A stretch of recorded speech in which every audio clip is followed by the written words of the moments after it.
5 वर्ष अनुभव असणारा माणूस हा उपशिक्षणाधिकारी शिक्षणाधिकारी येत होता. त्याच्यामुळे त्याला सगळं शिक्षणाविषयी माहिती होत होती.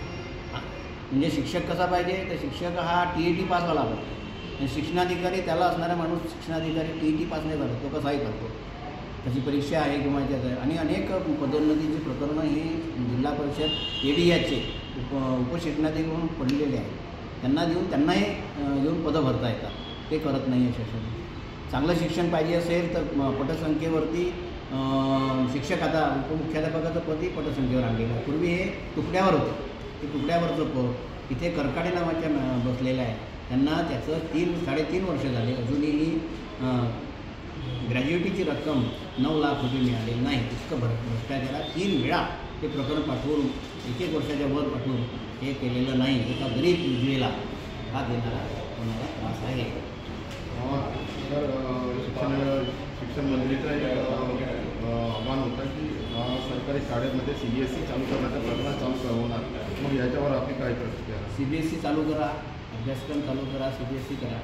पण त्या CBSEच्या आधी जो तो देणारा घटक आहे, शिकवणारा घटक TETवाला आहे की नाही, त्यासाठी असणारा पोर्टल, त्याच्यावर असणाऱ्या जाहिराती ह्या नाही करणार आहे की नाही. संच मान्यता आज संच मान्यता पुण्याला, नागपूर आणि विभागाची आहे. आता संच मान्यताच झाली नाही तर अपॉइंटमेंट करणार त्यानंतर बॅकलॉग मंजूर करा. बॅकलॉग मंजूर करून शिक्षणाधिकाऱ्यांनी मागासवर्गीय करतो. मग त्याच्यानंतर ते जाहिरात टाकतील. जाहिरातनंतर याला 2 महिन्याचा कालावधी लागेल. त्याची मुदत किती आहे जाहिरात टाकण्याची?